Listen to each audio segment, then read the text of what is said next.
All right, well, welcome everyone. I'm Dr. Shaunna, and this is the Summer to Be Good for You. I'm super excited for that. We are doing a simultaneous Facebook Live because I know that some computers are not showing our little link with the, on my own computer, on my own phone. It's not even showing my post with the link in it, but it does, Facebook does push through these Facebook Lives so that you see these. So in the comments of the Facebook Live, I've posted the Zoom link.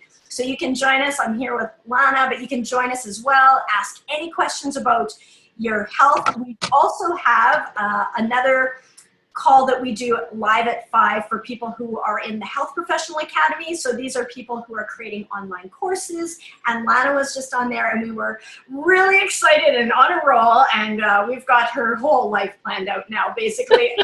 I just want to point out, like, as well, from this call, now the Be Good For You call, like, look at how when you get on a roll and when you have that purpose and that focus and where you kind of have these ideas and they're kind of, I'd like to do this, I'd like to do that.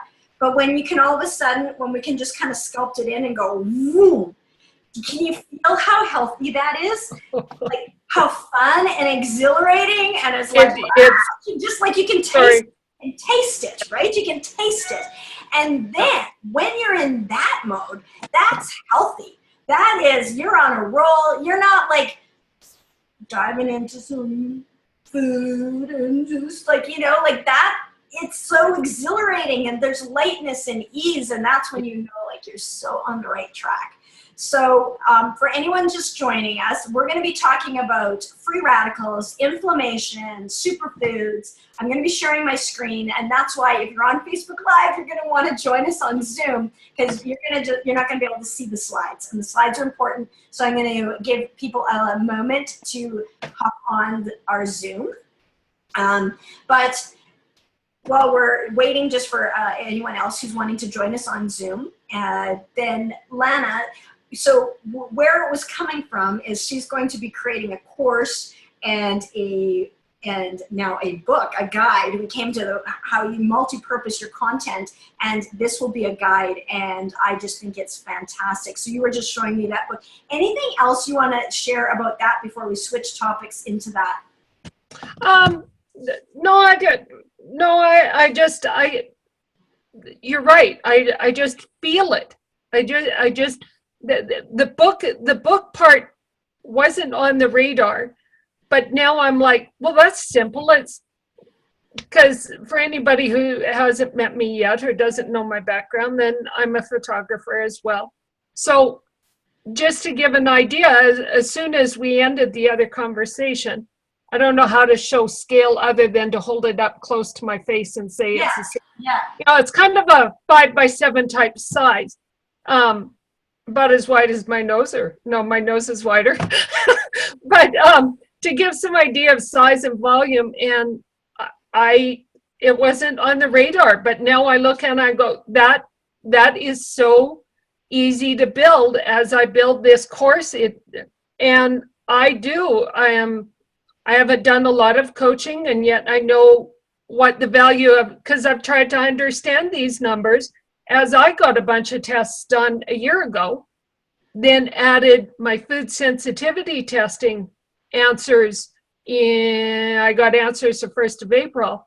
And in terms of the food sensitivity and understanding, I don't know how to show people, but right up there, like that little, did we lose? Looks like we lost our Facebook Live, so I'm gonna. Oh no! I'm gonna hang on. Yeah. So keep talking because we're still recording for Zoom, okay. So it'll be okay, and then I'll do that while you're talking. So keep going. Okay. So a year ago, when I got a bunch of testing done, then realized the extent of the adrenal fatigue. Those changes. You know, one of the things my naturopath asked me was, well, have you lost a lot of hair? And I'm like, well, I don't count how many hairs I lose. I thought you lost 100 hairs a day kind of thing, and that's the way it went.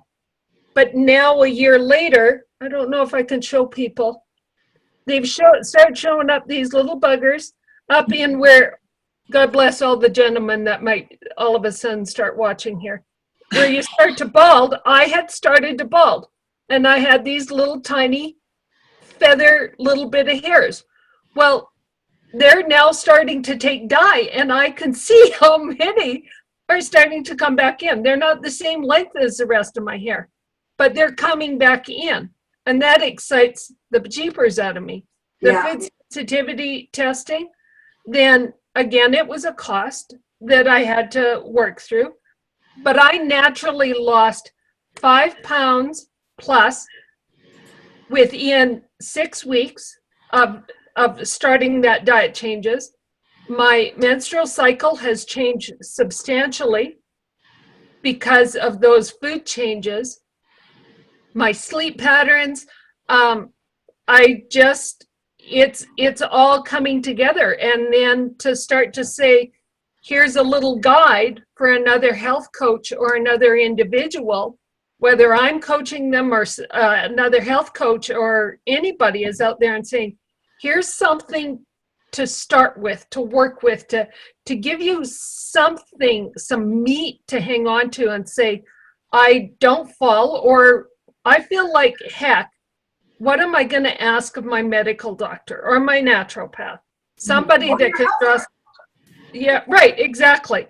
Where am I going to go get blood drawn? Where am I going to get, what tests do I want run so that I have some baseline or I have some answers? And that's what my foundation was a year ago. And yeah, I'm pretty pumped to share that now. Yeah, no, and it's perfect, and it's good for your health. It's being good for you.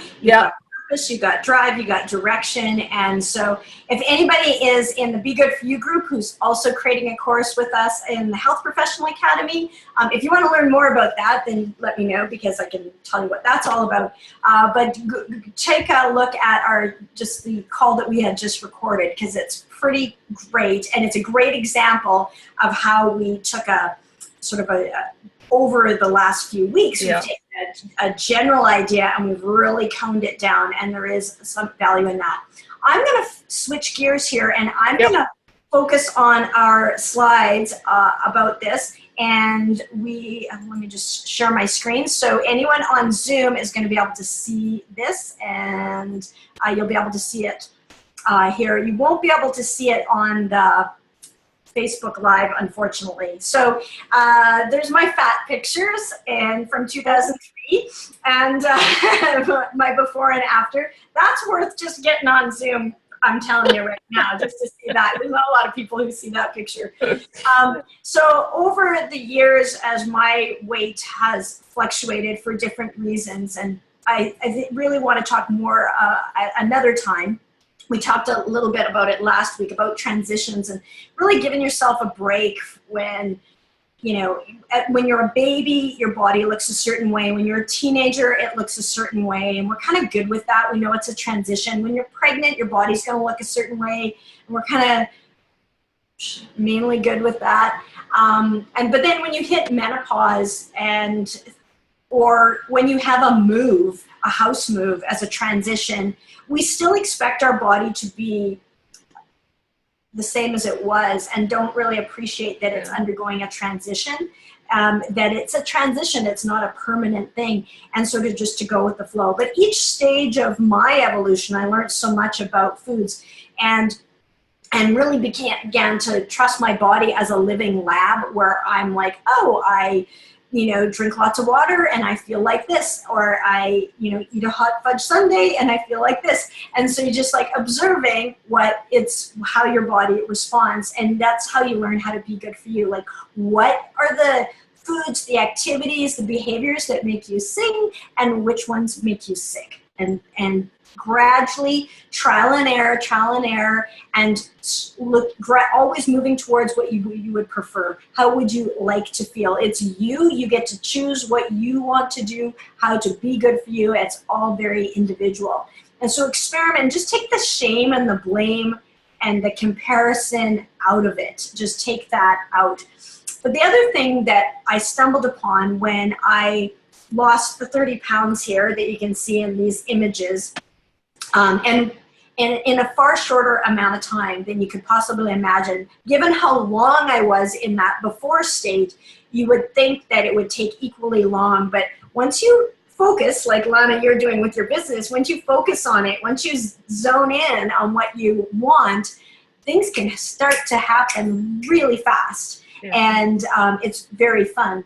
And this is where I just decided, instead of trying to fit into a skinny pair of jeans, at this point in my life, when you're seeing these pictures, I'd had 4 kids in 5 years. I had lost all but 5 pounds after each kid. And so, but times 4 kids, that's 20 pounds. And plus 10 from high school, that's 30 pounds. So everybody has like a story of how whatever happened. And so it could be a transition, it could be menopause, it could be whatever. So it is as it is. So that's your starting point. But instead of like just trying to fit into a skinny pair of jeans, my goal now was just to be healthy. Because at the same time, I was seeing patients day in and day out, literally destroying themselves in front of my eyes. I realized almost everything I was seeing could have been prevented with a healthy lifestyle. But as Gandhi said, first be the change you wish to see in the world. So if I wanted to be healthy and happy, I had to change me. Yeah. Otherwise, I was going down that same road that my patients were going down. And I knew how that ended. And it was not good. It wasn't a good path. So I had to do a course correct. And every once in a while, we get a wake-up call or not. But you have an opportunity to go, wait a minute, if I keep doing what I'm doing, this isn't where I want to go. I need to do a shift. So now where I was starting from, my intention, my focus was, what does it mean to be healthy? Physically, emotionally, spiritually, what does it mean to be healthy? Because I could see what 90% of my patients were doing was the opposite of that. So what was it? And that's where I learned about low glycemic foods, and magic foods that we talked about last week. Later, I would learn a little bit more. I was starting to learn about protein pacing and how that worked. We're going to talk more about that in a bit. But I also learned about superfoods, and we're going to talk about that in this session here. So if you want more information about specific superfoods, I have a YouTube channel. There's well over 90 videos there on superfoods alone. There's more than that for videos. And I have cooking videos and that, but there's at least 90 superfood videos. So you can go on the video. They're short, anywhere from 5 to 15 minutes, mainly 7 to 10 minute videos on a particular superfood of the week. And I talk about why it's healthy, the bullet points of it's healthy. I will sometimes share medical journal articles about what this food can do. This is what blew my mind. This is what I was so amazed about. I'm like, food can do this? And it really is. Let food be thy medicine. And I already knew that you are what you eat, because our 100 trillion cells that make up our body could only, the building blocks that it used to make themselves and replicate was from our food. Yeah. So it got the protein, to help build our muscles, and the fat and the protein that became our hormones, and everything came from the food we eat. So we are literally DNA wrapped in food. And so what you eat does matter. You literally are what you eat, and people know that in broad terms. They know that, like, if I have a lot of alcohol, I'm going to behave a certain way. If my kids have a ton of sugar at a birthday party, it's going to affect them a certain way. If I have a ton of caffeine for coffee, it's going to affect me a certain way. But at the much, much, much, much, much, much more subtler levels, it is impacting every single feeling and thought that you have. You literally are what you eat. Yeah. And so we're going to talk about that. So let's talk. So take a look at this Dr. Shaunna YouTube channel. Lots of great information there. You don't have to love all the foods, but pick your favorites. And then I have some ideas of how you can enjoy them. And it's all free. And so just subscribe there, and you'll get tons of great information there. Okay. So inflammation. So there's a purpose. This is the fire in us. There's a purpose to inflammation. If we, twist an ankle, it is good that we recruit our white blood cells and we get that blood flow going there so that we can improve it.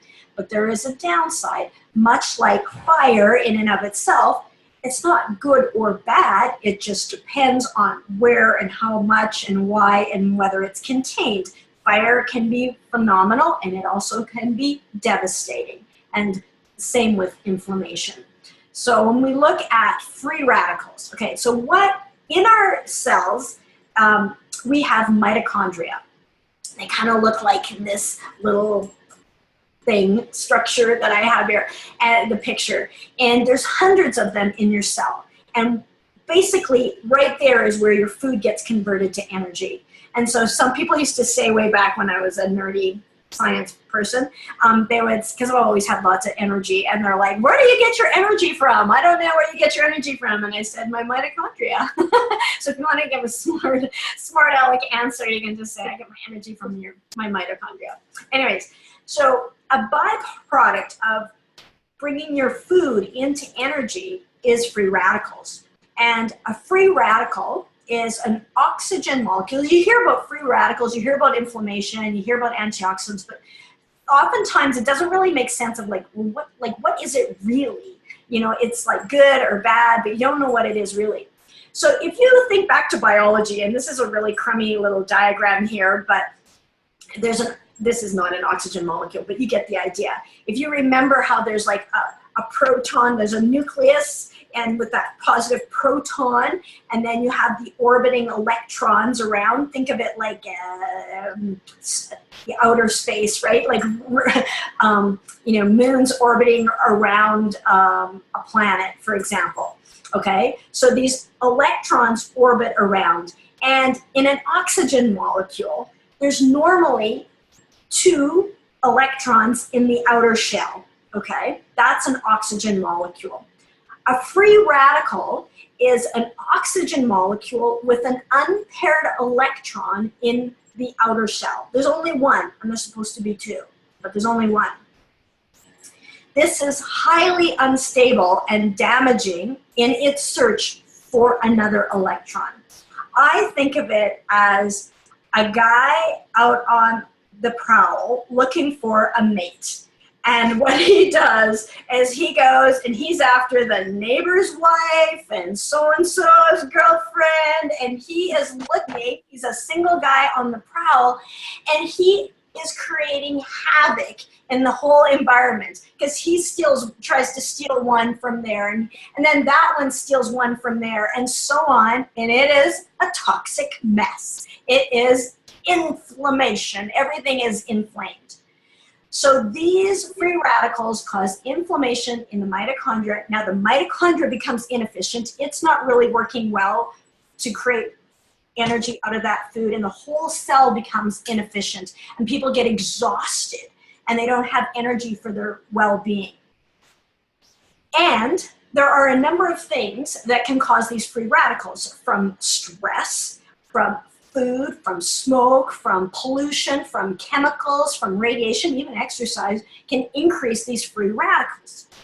Each cell experiences 10,000 free radical hits a day. Like, oh my gosh. This free radical leads to inflammation.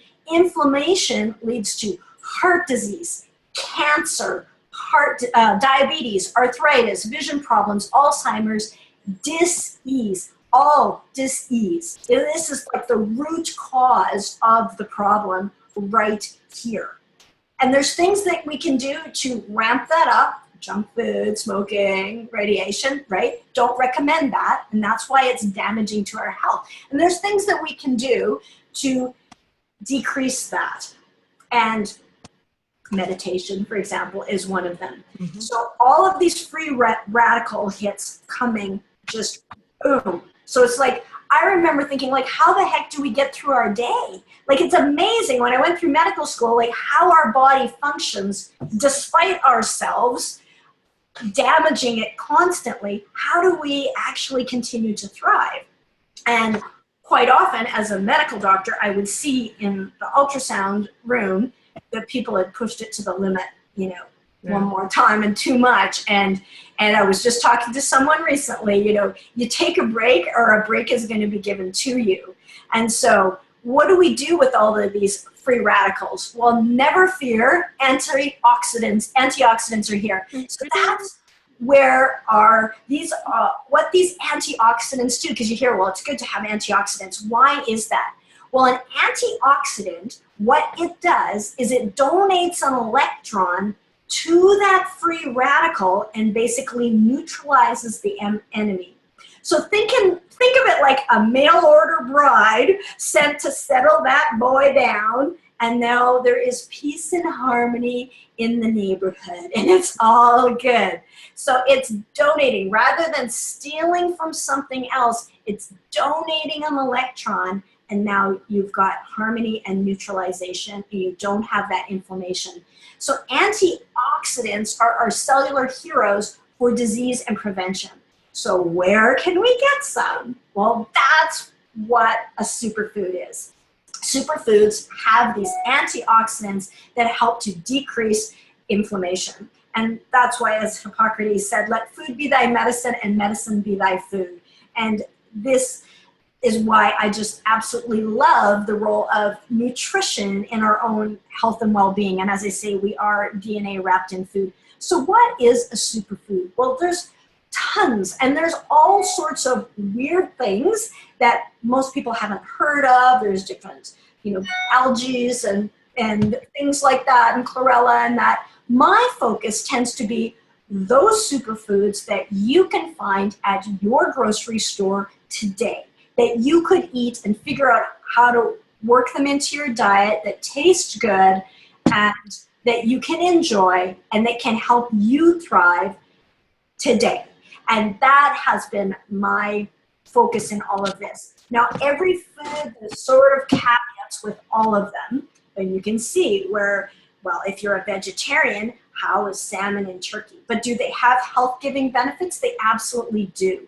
Now, if you're getting your salmon from where they just had an oil spill or something, okay, not so good. And you can go a little bit nuts with all of the different caveats. Tuna, well, what about the mercury? So there's, for all of these, there is kind of a good, better, and best way to these. But in and of themselves, always get the most organic, free range, no insecticides, pesticides, non-GMO. You're always going to be looking for those versions, and those are other things that I talk about in these other facets. In our other weeks, we're going to talk more about toxins and insecticides and pesticides. But salmon is an amazing source of omega fatty acids, for example. And turkey is a phenomenal lean meat that can give you a great source of protein that can be health promoting. Walnuts, and in fact all nuts, can be very healthy. Again, obviously, be good for you. If you have a peanut allergy, you're going to want to stay away. But walnuts, almonds, a handful of almonds. I have almonds and pecans in little glass canisters on my on my counter in my kitchen. They're kind of like decor, but they're also an easy snack grab. Those are fantastic. And a handful of almonds is one of my favorite things for people who are wanting to lose weight. You want a handful a day, not 5 handfuls a day. So a handful is about 20 almonds, is about 100 calories. That's good. But if you have obviously like 5 handfuls a day, and it's easy to do that if you have it out on your counter, or not so much on my counter, but if it's on my desk in my office, it's pretty easy to dip in one too many times, and you can't have too much of a good thing. But then you're having like a Big Mac worth of almonds. And so although it's better nutritionally, it's still like too much of a good thing. But looking for walnuts and seeds and pumpkin and sesame and sunflower seeds. Tea is a fantastic antioxidant. Whether it's black tea, green tea, or white tea, I talk more about that in my book, Doctor Up the Recipe. But that also can be fantastic. There's something about the ritual of having tea. And even though, I don't know about you, Lana, but when I have, people say, well, what about the caffeine in tea?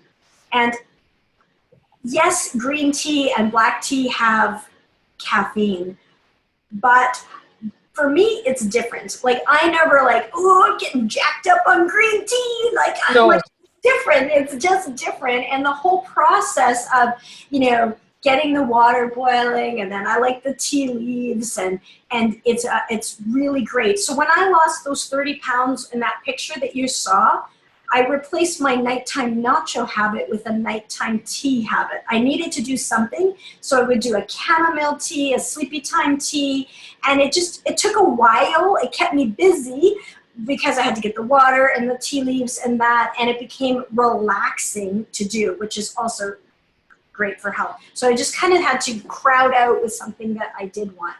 So have you noticed, are you a tea drinker at all?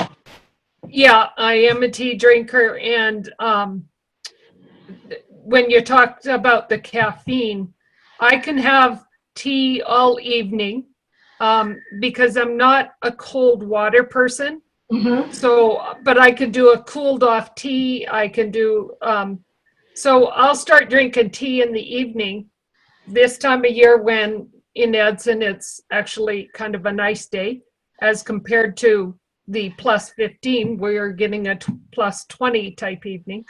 But the caffeine doesn't keep me awake at night.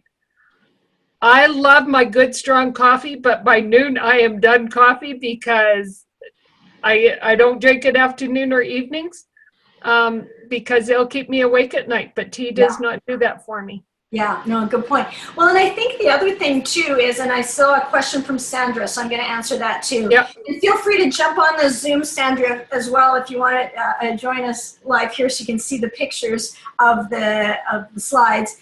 But the other thing too is with coffee. Now, coffee is the #1 source of antioxidants in North America. But that's because we drink so much of it, because it's really high. But it does have antioxidants, but be good for you. Like, I love coffee as well. My health tends to be better when I do not drink it, but I really do love it. So it's finding that balance. 1 cup of coffee in the morning is said to increase your cortisol, your stress hormone levels, until 10 p.m. at night. So everybody's different though in their sensitivity to it, and that can change over time. I know that in my 20s, 30s, 40s, I could literally, you know, drink a cup of coffee, fall asleep standing up. Like, it did not affect me at all. Postmenopausally, I do notice that it has more of an impact. So, you know, be good for you, and just notice how it feels for you. But black, green, and white tea. Now, Sandra, hi Sandra, good to see you on here. The nuts do not have to be raw. Raw is always great. There's often in the raw state, in the uncooked and undiminished. Not always is raw better, but often it is, but not always. But you know, you can enjoy it raw, but you can also, like a peanut butter, an all natural peanut butter is awesome, or an almond butter. Those actually have some really great health properties. You don't want to have rancid nuts though. You don't want to like stay away from the moldy nuts. That used to be a joke in our family. Anyways, because you can get aflatoxins that can cause liver cancer and all sorts of things. So all of these things, you want to make sure that you're getting your healthiest version. But when you look for a peanut butter or an almond butter and the only ingredient there is, you know, peanuts, for example, that's going to be healthy. And so, yes, you have to keep it in, you know, mix it. You need some muscle power to mix it and keep it in the fridge, but it can be great. But you can, I roast nuts all the time because it tastes great and it gives a little bit of extra flavor, like 5 minutes toasted, and put onto pastas or salads or whatever. So you can absolutely cook them too. So thanks, Sandra. Yogurt as well, phenomenal. There are many studies that have shown that people who have yogurt will lose weight faster. It's great for gut health with the probiotics, etc. Oh, I did the same. Hopefully I didn't miss a slide. Anyways, beans, a great source, a vegetarian source, high fiber, protein, high protein. So all dried beans and low sodium beans, low sodium if they're canned, sugar snap peas, green peas. And then I put soy there. It is a great vegetarian source of protein. You know, devil's in the details. So soy can be one of the most genetically modified organisms. So look for non-GMO, look for organic, those sort of details. But beans are phenomenal, and they have antioxidant properties in and of themselves. And there's lots of medical journal studies. And so that's where the YouTube channel is helpful, because you can go and get the actual, how many thousand people they studied and what did it cure and prevent and all of that kind of stuff. Berries, blueberries is kind of like the well-known flagship one, but goji berries, grapes, apples, plums, kiwis, pomegranates, pineapple, guava, pear, strawberry, persimmons, watermelon. Fruit is good. It really is good. I mean, like right now, when I talked about last week where fruits and vegetables sometimes are vilified because they're a carbohydrate, and we were in the low fat craze. Now we're in the low carb craze, although nobody is going to realize it for 10 or 20 years. And then they're like, remember when we used to say carbs were bad and we told you not to eat carrots and whatever? Anyways. And I talked about why carrots were fine last week, so you can look at that last week. Oranges, you know, and then oranges, lemons, grapefruit, kumquats, tangerines, limes. Now oranges, you're going to notice that last week when I talked about magic foods and foods that help to lower the glycemic index, in other words, lower the sugar spike of your meal, which is really healthy from a disease prevention. We talked about that last week, and it's helpful to look at the slides for that one as well. So look at the Zoom recording. You're going to notice, hey, a lot of those same foods we talked about last week are showing up here, because these citrus fruits are things that help to lower that glycemic index. So adding in grapefruit, adding in lemon into your water, into your salad dressings, that's going to be helpful overall. Pumpkin, those carotenoids, so great for cancer prevention. Carrots, sweet potatoes, butternut squash, orange bell peppers, broccoli and all the greens, Brussels sprouts, all those cruciferous vegetables. And now broccoli is one of those ones that some healthy properties are there from the raw and from lightly, like hardly cooking at a very low temperature, maybe light steaming, and chewing. The actual chewing of it helps to release some of the healthy properties. But then there's also other benefits when you have it cooked. So you're like, what do I do? You just eat it. You just enjoy it. And it's all its variety, and you don't overanalyze it. You just enjoy it in all its forms. So cabbage, turnips, cauliflower, kale, collards, bok choy, mustard greens, Swiss chard. Someone just commented, if you're on my YouTube channel and you were the one who commented so nice and sweetly about my Swiss chard or video, thank you. Avocado, tomato, onions, again, and garlic. Such a great ability with the allicin in, not the girl's name, but it's spelled differently, but allicin in garlic and onions that help to thin the blood, that has anti-cancer properties, so healthy for us. Scallions, shallots, leeks, chives. And then extra virgin olive oil. I recently have posted, we had olive oil week not too long ago, and I haven't posted recently. I might not have reposted it in our Be Good For You group. I will post about extra virgin olive oil, because there's a lot of confusion about, well, why extra virgin? Like, what's a virgin? What's extra virgin? Is that better? Is that the same thing as pure? And, you know, we could get going crazy on that conversation. So I'm going to post all the details and all the definitions of what all that is. I'll just make a little note for myself to post that olive oil video. But in general, extra virgin is great. It's your best for no heat or low heat cooking, so salad dressings and things like that. It has a lower smoke point, so you don't want to use that for high heat cooking, because that's going to cause what? Free radicals, which is exactly what we're trying to avoid with this whole aspect. So there are details that are important to know. Canola oil, I have it there. Try not to throw daggers at me. In its purest form, if you could ever find that anymore, it would be totally fine. But it is, again, one of those very genetically modified and messed with foods. And then we were talking, Lana, earlier about what about in North America versus elsewhere, and in the oil, canola oils, and then in these grains, there's a huge difference between here and elsewhere, between countries. So oats actually are a superfood. Wheat germ, can you believe it? Flax, brown rice, barley, buckwheat, rye, millet, bulgur, amaranth, quinoa, kamut, corn, wild rice, spelt.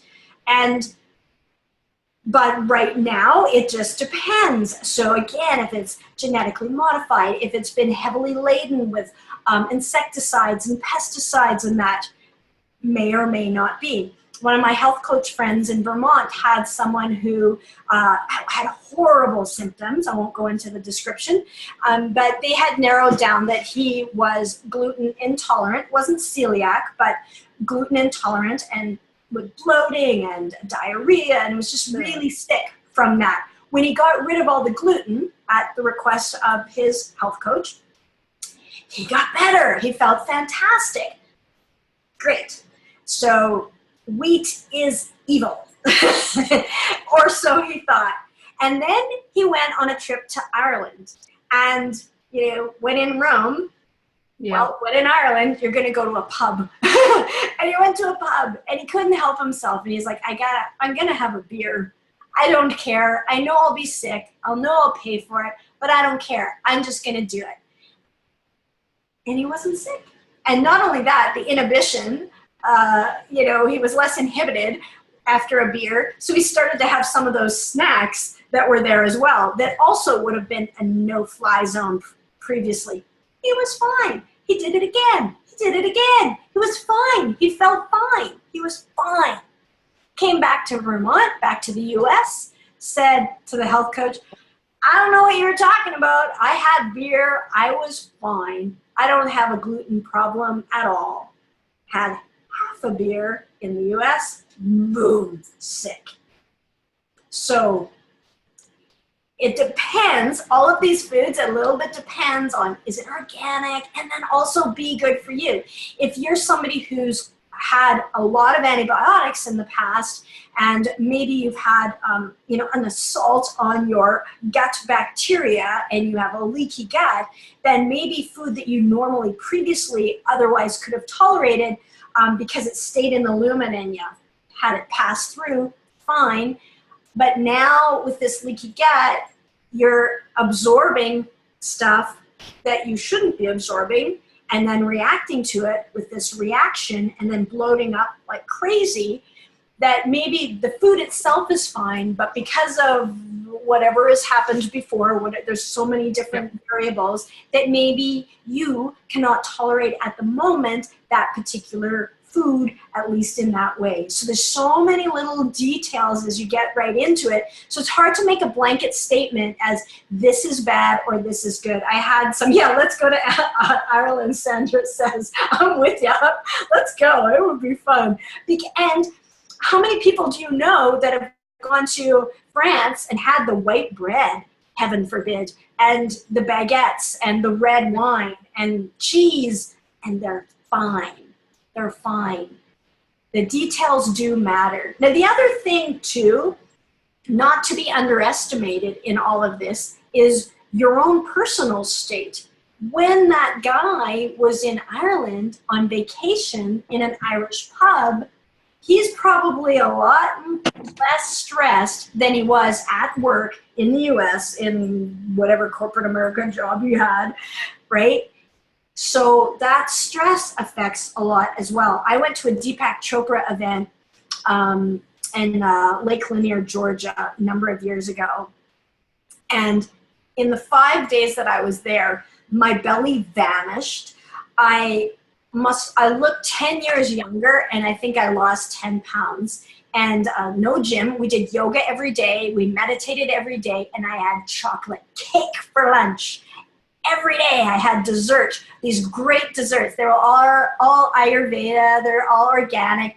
But I ate, and I didn't eat at night. I didn't have any coffee because they took the coffee machines away. I was like, It was my first foray into coffee. Kind of messes with meditation when you're trying to do that. So that was getting through that withdrawal. But after I got through that, and it was eye-opening. So you can't really vilify a certain food. Someone posted on one of my LinkedIn comments. I was noticing how nobody comments on my LinkedIn posts. I'm not very active on LinkedIn. And I thought, should I even bother doing it? And I was looking through, I'm like, nobody really comments. And then I saw a comment, and it was like nasty. And so I'm like, okay, I think I liked what I was thinking. They didn't comment. And he was misinterpreting. And I just want to, I didn't reply at all, because it's best not to engage if you don't want it. If you want more of that, then go there, focus there. But I know enough not to focus there. Although I shouldn't be mentioning it all here. But what I learned is, what I would like to say is, number one, just love and light to that guy. Like you kind of, you don't know what you don't know, but he's probably thinking that about me. And there's more than one right answer. And I know at one point in time in my evolution of learning that I thought, oh, here's the answer. This is the right way. And then I'm like, oh, but so-and-so's doing that, and that's working too.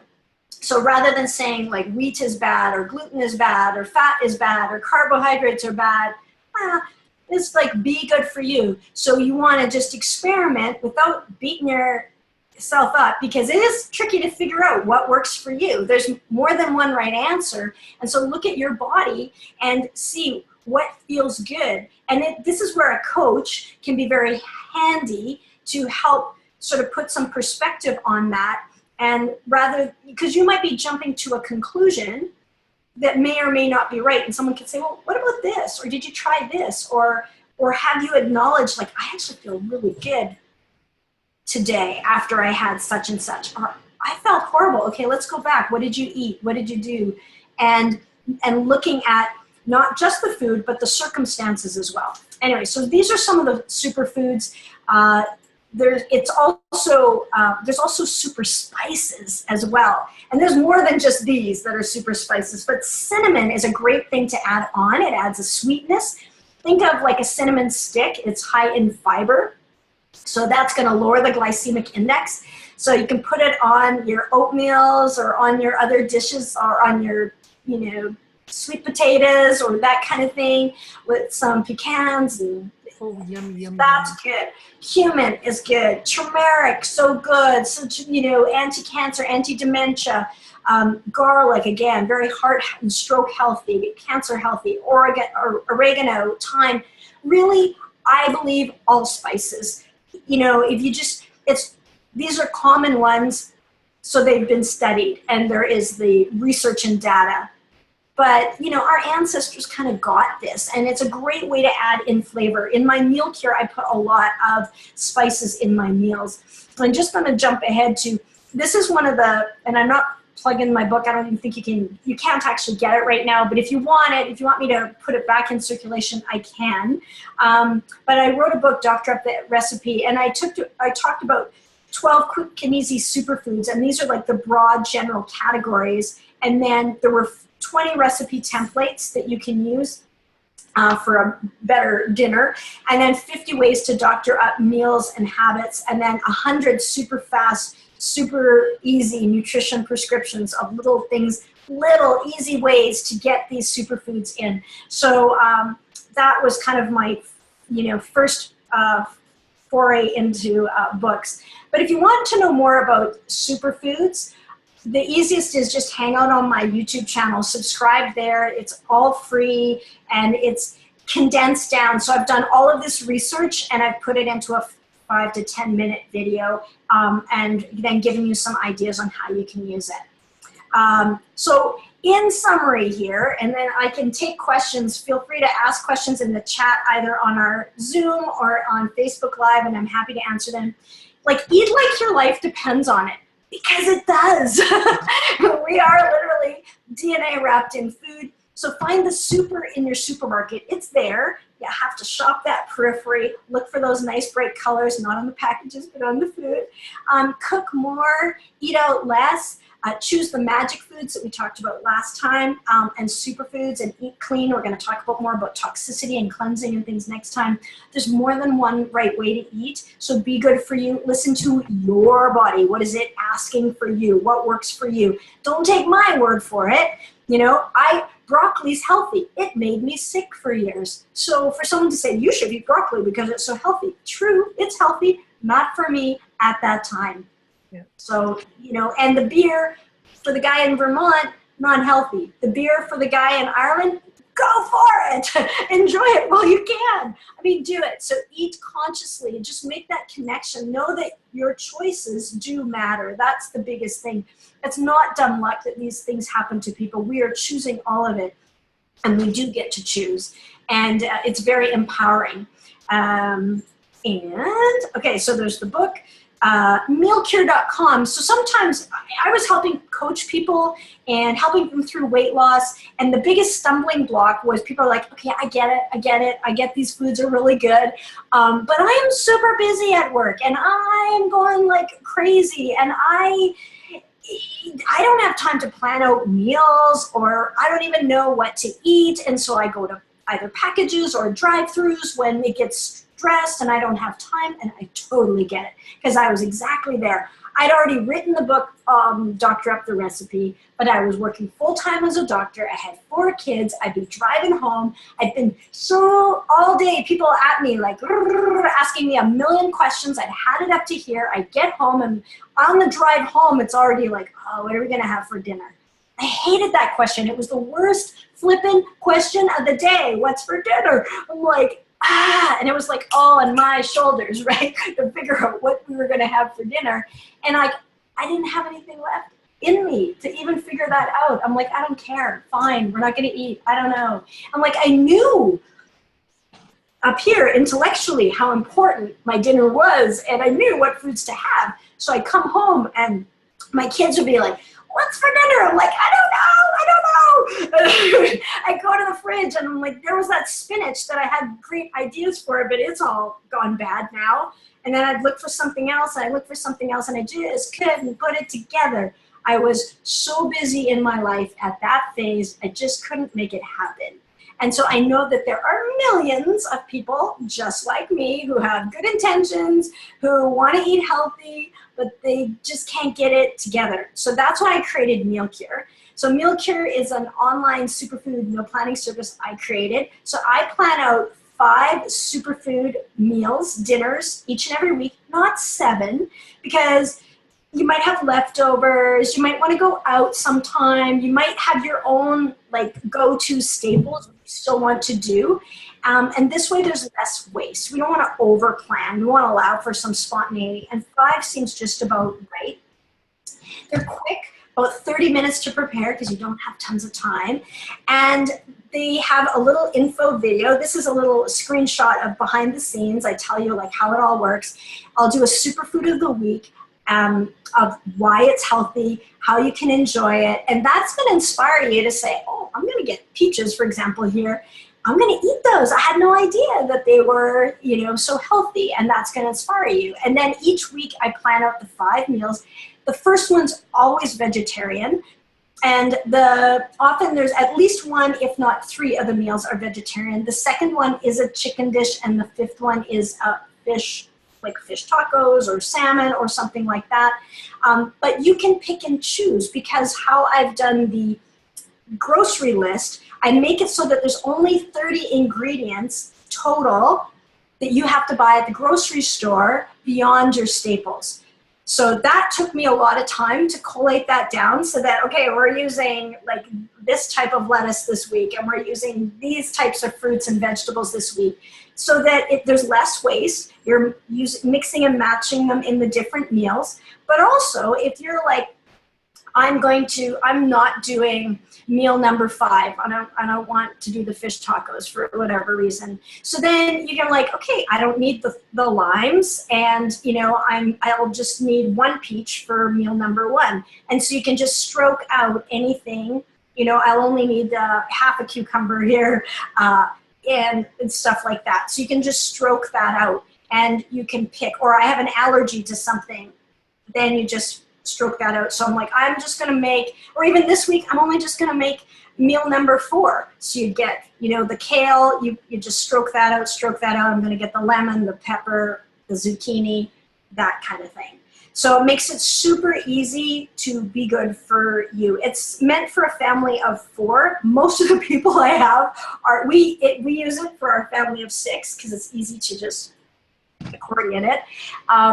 But most of my people are singles or couples, actually, and they will pick 3 of the meals that they want to make each week and then have leftovers, and that is typically how they do it. So they kind of cook once and eat twice. So that is an easy way either for yourself or maybe someone you're coaching or someone that you know, if they're like, I want to eat healthy, and you can also gift it. There's just like a 3-month gift. So it's a subscription service. It's less than $2, less than a cup of coffee a week.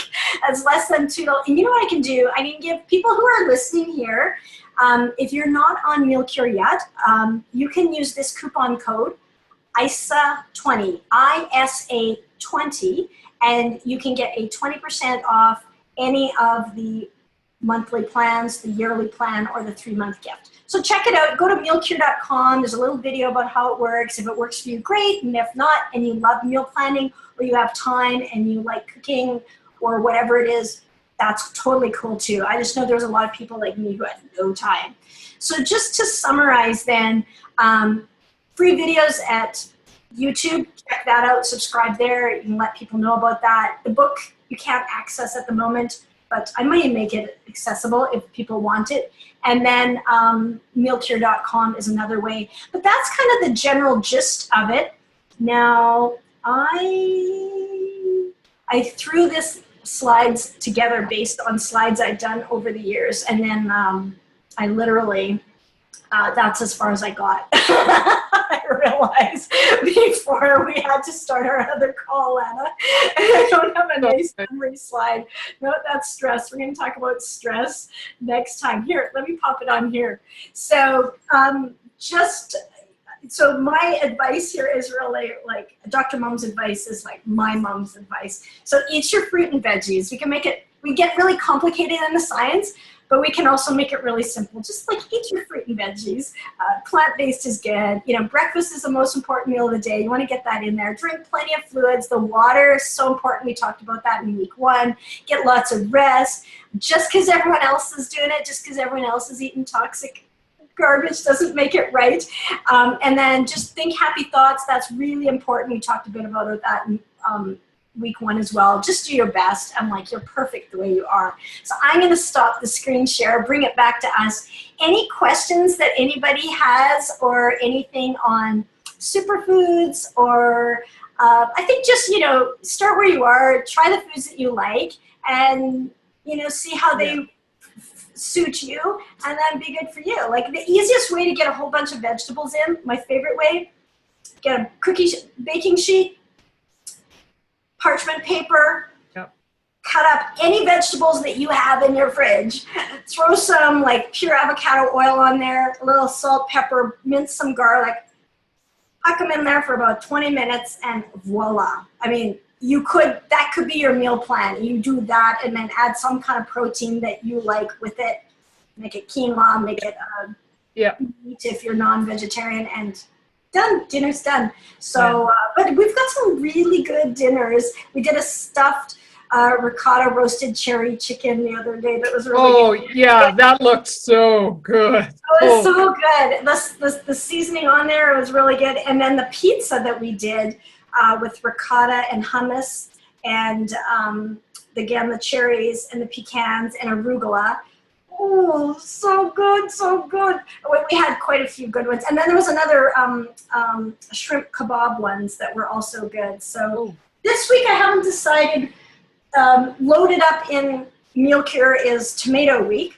So, and the superfood of the week is always only it's never in all the meals. So if you're like, I hate that, somebody didn't start meal cure because we were doing pumpkin and they hated pumpkin. I'm like, oh no, it's not in all 5 of the meals. It's going to be in at least 2, but never all 5. And usually you can swap out something. So I should let people know that too. It's not in every meal because I get it. And some foods aren't, like, a little goes a long way. You don't want it in everything. So yeah. Anyway, so that's about it. Any questions? Well, I'm so glad that you joined me. It was so good to see you, and we'll see you next week. And yep. What kind? Do you have any goals that you want to have hit? And thanks for joining us, Sandra, as well. I really appreciate that as well. Maybe we'll book a trip to Ireland someday. Grab a beer in the pub. Any questions that you had, or any goals that you want to sort of fit in for next time? Last time we were all trying to, or a couple of times ago, we were trying to get water in, and that was our focus. Anything for next week? I think in terms of the course, then I'm going to dig as hard as I can over the next week. The weather looks nice this weekend, so I'll see what happens. But as far as if I can pick, and I'm going to contact that lab in Calgary and ask them what information for numbers they're willing to share with me, and start talking relationship there and seeing how far I can dig. As far as health-wise, then it's finding that summer balance between gardening and my garden needs a little TLC. The lettuce needs cutting. I need to share some kale with some friends. Yeah, tonight we're having some veggies and a little bit of protein, meat protein, because meat works in my body better than most nuts do at this stage of the game. So yeah, and I think that's important. That was essentially the not nice comment that I got, was in relation to the fact that there was meat in my meal, and so he was assuming things, and I appreciate that. It wouldn't maybe be good for him, but like be good for you. And I think someday I will be vegetarian. I don't think that I will be. I hardly eat any meat. And I could easily be. And I've had people do my meal cure and become vegetarian because they see how easy it is, because so many of my meals are vegetarian. And then there's like, really, you've got 1 chicken meal a week and 1 fish meal, and sometimes it's scallops or shrimps or something on, and there's so like 2 meals out of the whole week. So not having any at breakfast, not having any at lunch, and 2 meals out of the whole week. It's pretty easy to say, I could just get rid of those. But the thing that holds me back is I hate rules. I hate rules that just say just cause. I realize this about myself. I don't like stupid rules that don't make sense. And so I think that I love the idea of being a vegetarian. I just don't want to force I'm not good being in a box. Yeah. I'm too big for a box. So, but I appreciate people who are like that and that want to be disciplined, because in other areas of my life, I like to be really disciplined. But I think that I would be a vegetarian just because it was just like naturally to be like that without being told to be like that. Well, and I think that's one of the differences. And,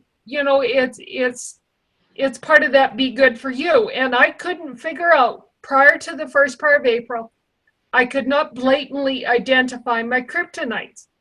And having done that food sensitivity test, then my naturopath, when he looked at it, he said, well, you're definitely not cutting out the meats. But he said, your vegetable proteins, i.e. a lot of the nuts, he said, your body's having a problem with those right now. Yeah. And so, and like his comment was, right now. Right. Like, right. And both of us said, and I more asked and said, am I 6 months out or a year out before I retest or before I start to reintroduce and see what happens? Right. And I'm okay with it. I miss almonds. I miss cashews. But if they're a kryptonite for my body right now, Yes. I'm okay with that. Yeah. I want to respect this. I want to get healthier. I like where it's going. And the idea of vegetarian is, yeah, I'm in the same boat. I want to eat more fruits and vegetables. I want to be diverse with it. I want to be more diverse with my grains. I think one of the challenge for lots of us in North America regarding the grains is finding what, from my agriculture background, we would call heritage grains. Yes. Yes. Because we have so many modified. Yes. And lots of those are on my don't eat list. Yes. There are some of my eggy friends would argue and say, no, there's no differences. And I would argue back and say, yes, there's differences. One of the things for this gentleman and the beers would be, how were they brewed? How cleanly were they brewed? Yes. Yes. Huge difference. Microbreweries, microbreweries, I can drink that beer. Brewer's yeast is not good for me. Yeah. But I don't react the same way as if I drink 3 canned beers. Yeah. And that not in a box of saying, don't eat eggs. Well, I could do egg yolks. Can you sell me just egg yolks? Yeah. And there's and there's different like, and dairy is another one where I've had people who cannot do dairy, but if they if they get a whey protein from New Zealand that is organic, that was, pasture, grass-fed dairy, happy cows. So no growth hormone, no antibiotics, no just cleaner. Only milked and seasoned. In Canada, we're a little bit better than the U.S. that way, as far as it, not the injections, but they're still trying to keep up production, so they still may be milking pregnant cows and stressed cows, and the pregnancy hormones and the stress hormones go through the milk and into you, and so that's why I had people who could, and sometimes it's the casein, and so that's why they could do the organic whey protein, but they couldn't do like dairy otherwise.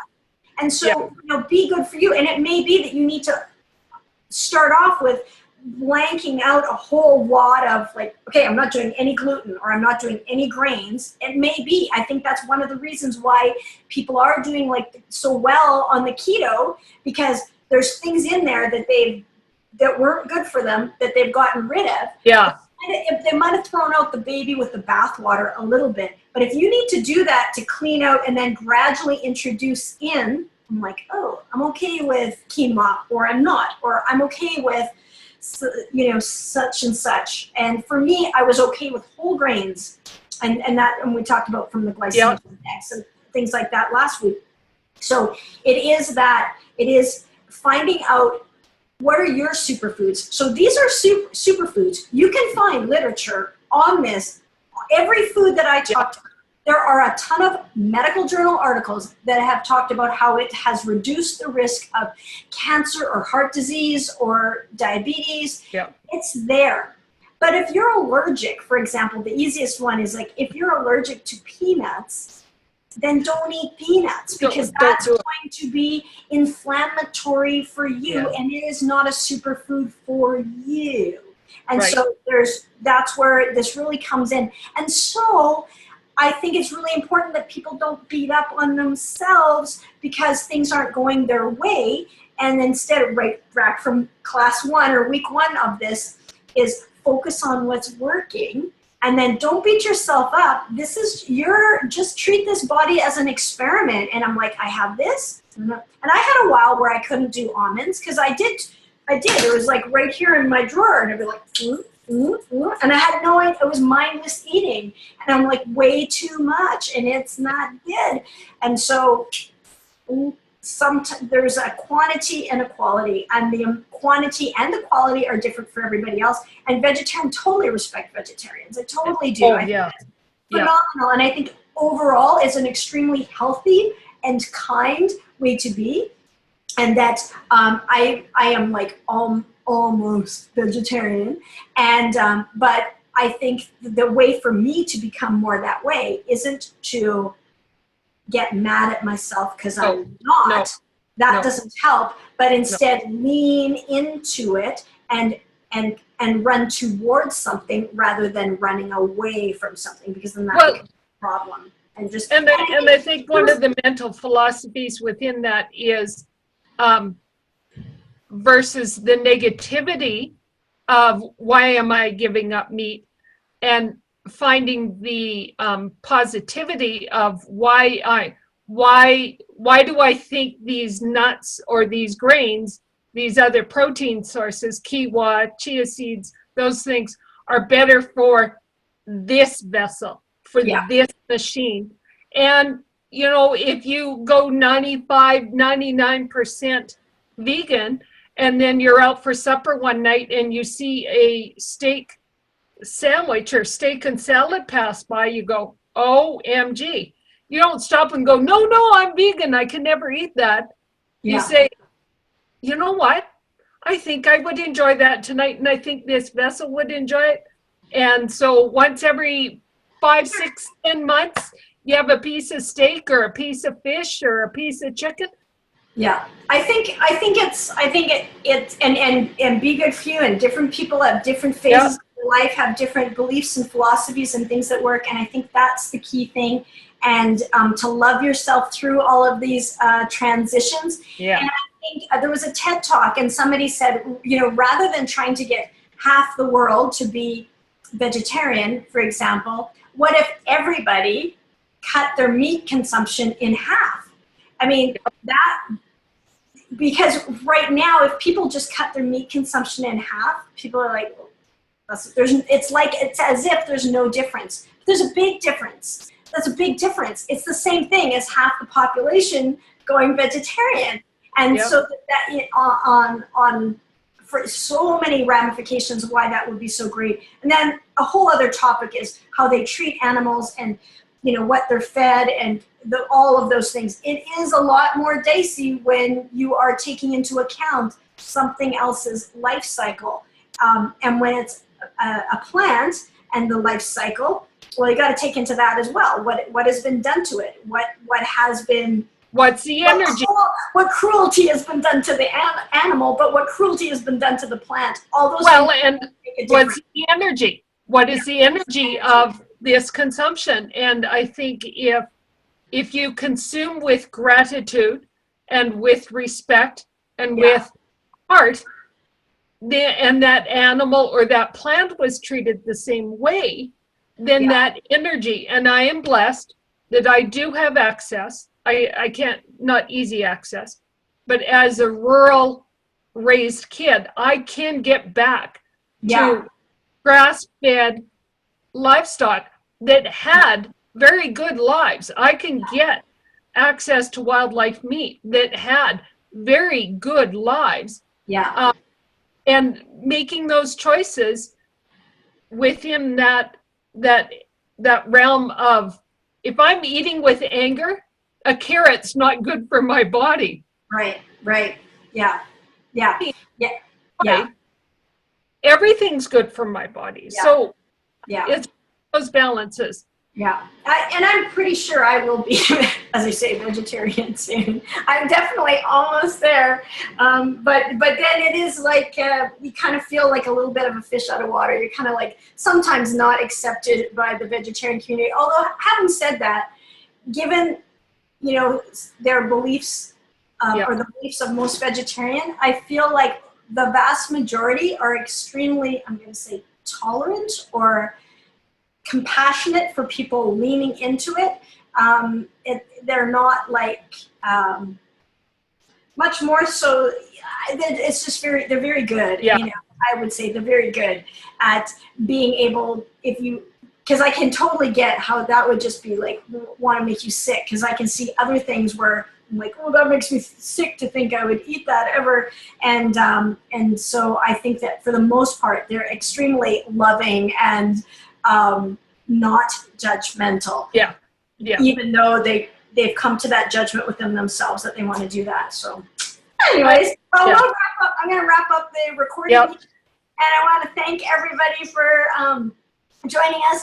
And the bulk of I'll put the bulk of the talk with our slides, where I will put that in the comments, so you know if you want to just move into that. So, check out the YouTube channel. That's the easiest. If you want to pop over to mealcure.com, you can do that as well. I want to thank you, Lana, for joining me tonight. It was so good to see you. Looking forward to seeing you next week. We're going to have another talk next week. I think we're going to be talking about stress or toxins and cleansing and all that kind of good stuff.